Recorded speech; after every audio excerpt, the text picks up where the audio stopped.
Assalamualaikum warahmatullahi wabarakatuh. Apa kabar sahabat Siti Fadilah dimanapun Anda berada? Mudah-mudahan Anda semua dalam keadaan sehat walafiat jasmani maupun rohani. Sebelumnya minal aidin wal faidin, maaf lahir batin.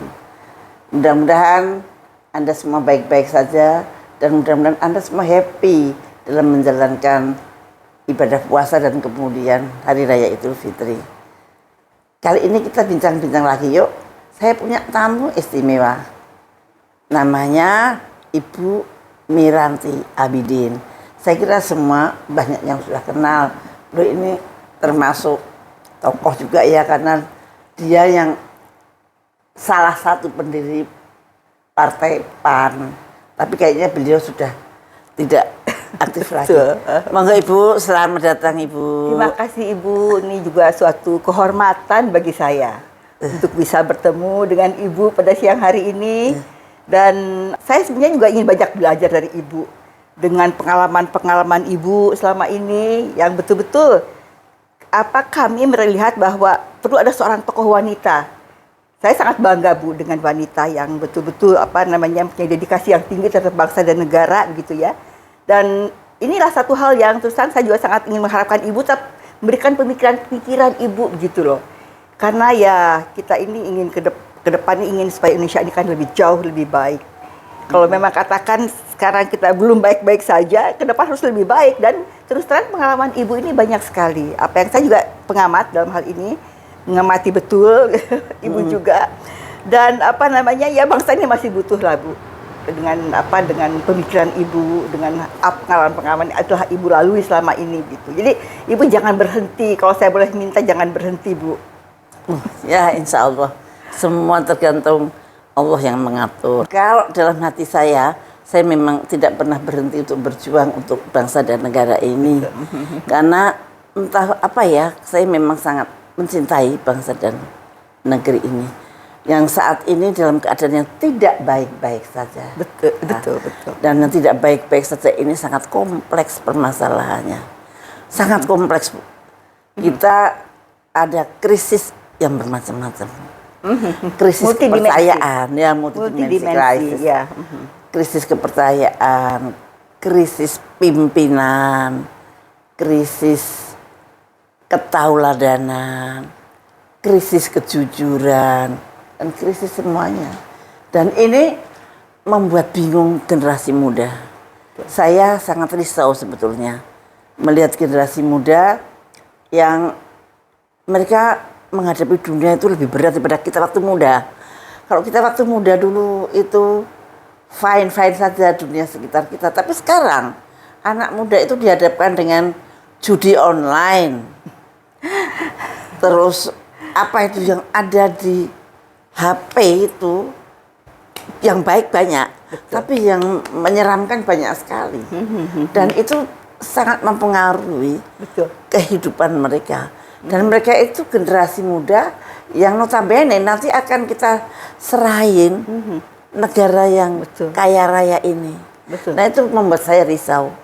Membuat saya risau sehingga bagaimana sih kita membangun jiwa mereka untuk betul-betul siap menjadi garda bangsa dan negara Republik Indonesia yang luar biasa ini. Betul Ibu, betul. Iya.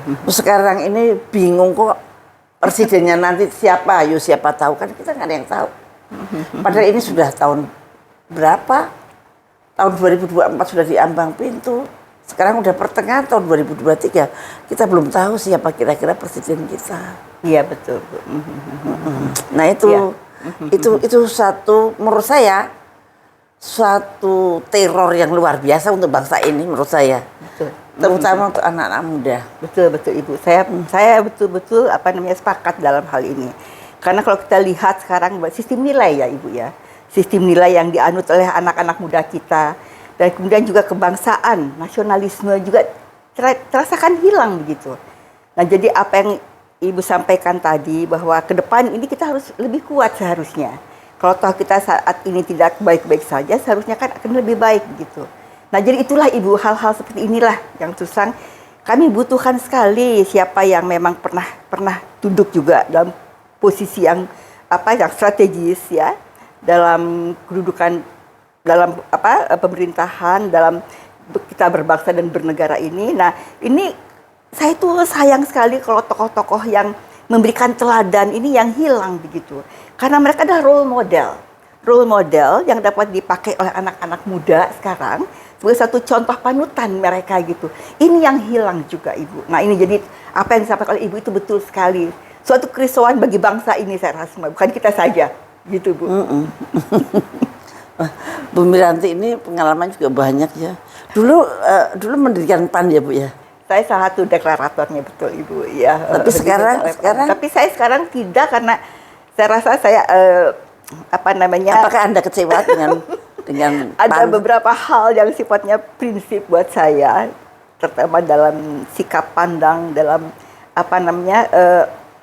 hal-hal yang sangat basic yang membuat kayaknya kok agak berbenturan gitu. Saya pikir saya lebih baik di luar saja untuk mengamati gitu. Dan terus terang sih juga ingin menyampaikan menyemangati tokoh-tokoh yang cukup memberikan kontribusi bagi negara ini tuh, untuk jangan berhenti begitu. Ya, insya Allah. Dan terus terang saya juga sangat mendukung perempuan Bu. Saya adalah ketua umum Kaukus Perempuan Politik Indonesia. Ya, jadi kami pimpinan-pimpinan dari berbagai partai memang berkumpul bersama untuk kuota perempuan, dan kami berhasil untuk mendapatkan 30%, suatu angka yang memang cukup strategis dalam kaitan itu, supaya kita punya suara terdengar suara perempuan lebih kuat. 30 itu adalah platformnya gitu, thresholdnya. Jadi kita mendapatkan berjuang untuk mendapatkan undang-undang partai politik dan undang-undang pemilu. Kita dapatkan bahwa kuota 30% adalah untuk perempuan, dan kita harapkan tentunya juga banyak tokoh-tokoh perempuan yang betul-betul bisa menjalankan fungsinya dengan baik untuk mereka dalam. Tapi kalau presiden perempuan kok nggak ada ya Bu ya? Ada kriteria Bu, ada hal-hal yang harus jadi suatu standar tentunya. Untuk bagaimana ya perempuan juga harus memenuhi standar itu semua. Ya, untuk memenuhi kualifikasi yang tepat untuk bisa jadi seorang pemimpin. Banyak juga loh perempuan-perempuan yang tangguh, yang sudah terbukti tangguh gitu. Jangan cari yang belum ada terbukti itu. Kalau kita memilih presiden, seharusnya adalah presiden yang kita percaya bisa membawa bangsa ini ke depan itu lebih baik. Ya, betul Ibu. Yang tahu asal-usul bangsa dan negara Republik Indonesia ini. Yang tahu bagaimana Undang-Undang Dasar 45 itu diselewengkan, ditarik ke arah yang tidak benar. Dan itu penting sekali. Betul, mudah-mudahan calon-calon presiden kita nanti semuanya paham tentang itu. Iya, kalau tidak paham, goodbye deh, jangan jadi presiden. Kita harapkan, kita doakan untuk Indonesia, untuk bangsa dan negara kita ya Bu ya. Depan harus lebih baik. Ngomong-ngomong, Ibu dulu pernah bekerja di Namru. Betul, tahun 80-an. Ya, tahun 8 bukan tuh saya 73 selesai, 75 atau 80 itu tempat lain. 75. Tapi kebetulan ya kan memang Namru kan seharusnya cuma sampai tahun 80. Iya, tahun 70. Tapi terus aja stateless sampai saya jadi menteri. Maka Tuhan memberikan kekuatan pada saya untuk menutupnya. Nah, itu menghentikan kegiatan. Betul. Saya justru ingat sekali apa yang jadi perjuangan Ibu, dan kami sepakat betul Bu. Kita itu betul-betul harus bersikap tegas sebetulnya. Tapi mereka sudah punya suatu kontrak yang G2G ya Bu ya, yang katanya tidak bisa dilanggar dan harus mengikuti semua kesepakatan yang ada gitu. Lah saya kan G waktu jadi pemerintah. Ya, betul. G2G dan saya lihat ini sangat merugikan bangsa ini. Betul Ibu, sangat. Merugikan bangsa ini dan membahayakan, bukan hanya merugikan tapi membahayakan bangsa ini. Ibu, sangat. Maka saya harus tegas, berani, walaupun berisiko untuk saya. Betul. Dan betul saya berisiko. Akhirnya saya masuk penjara dengan suatu kesalahan yang saya tidak pernah mengerjakannya. Nah itu apa namanya, itu nasib saya, tapi nggak apa-apa karena ternyata nggak akan ada orang lain yang bisa melakukan itu kecuali saya pada waktu itu di situ gitu, di tempat yang tepat, di waktu yang tepat. Dan Ibu, saya membuat suatu keputusan yang tepat. Itu yang saya maksud, Ibu. Itu yang kalau saya ini maksud. meleset, nggak akan ada lagi orang. Itu yang saya maksud, bahwa seorang perempuan dalam posisi yang strategis, yang menentukan, berani mengambil tindakan yang tepat dan dibutuhkan oleh bangsa ini tanpa takut. Itu Ibu, makanya kami sangat membutuhkan Ibu dalam hal ini ke depan juga dengan pemikiran Ibu, dengan hal-hal yang untuk generasi muda tentunya ya, membekali mereka lah untuk bagaimana mereka bisa bersikap dengan baik ya, dan juga punya suatu nasionalisme yang tinggi, berani untuk mencapai dan berbuat untuk hal-hal yang baik untuk bangsa ini. Jadi nasionalisme yang tinggi itu, wahai anak muda, bukan berarti kita sovinistis, bukan berarti kita tidak mau bekerja sama dengan orang asing. Kita harus bekerja sama dengan siapapun juga, dengan orang asing manapun juga. Tapi namanya bekerja sama. Kita harus duduk sama rendah, berdiri sama tinggi. Betul. Dan setiap Anda bekerja sama dengan asing, tolong dihitung.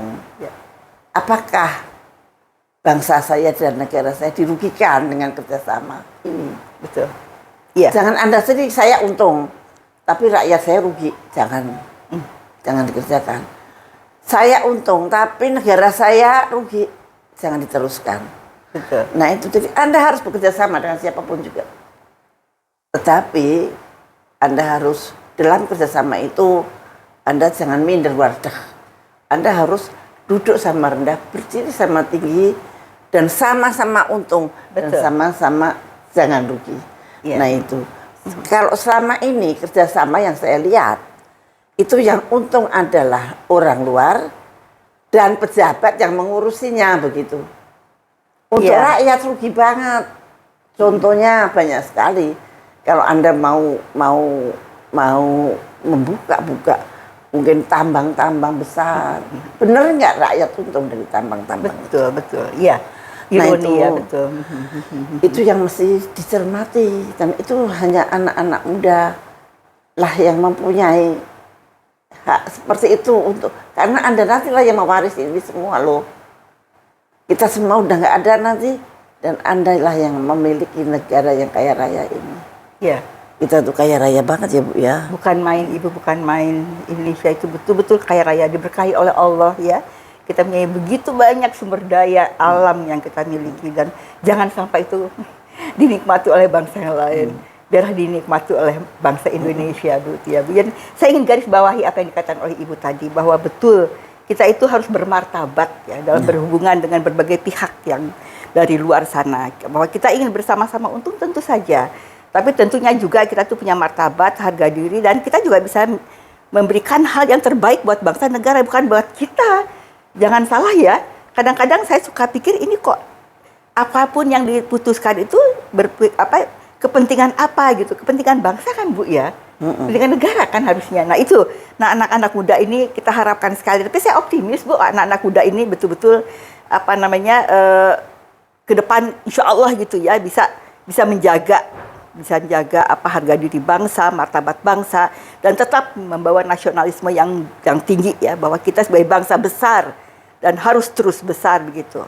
Seperti itu mungkin Ibu ya. Sekarang cerita tentang Bu Miranti. Dulu Bu Miranti aktifnya di mana Bu selain saya aktif di bagian organisasi. Ibu saya senang organisasi memang. Jadi sejak saya mahasiswa juga, kemudian juga dalam profesi juga ya. Di partai juga saya ikut dalam kaukus perempuan politik itu, jadi pimpinan perempuan partai kami kumpulkan, dan kita tuh betul-betul dalam suatu perikatan yang kuat, betul-betul membela kaum gitu, sampai sekarang. Sekarang kita sudah berikan, saya ketua umum untuk yang pertama, saya pendiri dan ketua umum. Saya pendirinya ada berbagai partai Bu, jadi saya yang menginisiasi, kami mengumpulkan semua pimpinan perempuan dari berbagai partai. Nah, disebutnya kaukus kan, kaukus perempuan politik. Nah, kami kemudian meminta dukungan dari semua ketua umum dari setiap partai, bahwa kami ini karena itu reformasi kan. Nah, ini adalah salah satu reformasi gitu yang harus kita lakukan untuk bagaimana perempuan tidak hanya menjadi penikmat pembangunan, tapi ikut pelaku juga dalam pembangunan bangsa. Sekarang saya tanya, bagaimana pendapat Ibu tentang pemilu yang akan datang ini? Ya itu Bu, saya juga kompleks memang ya kalau kita lihat ya.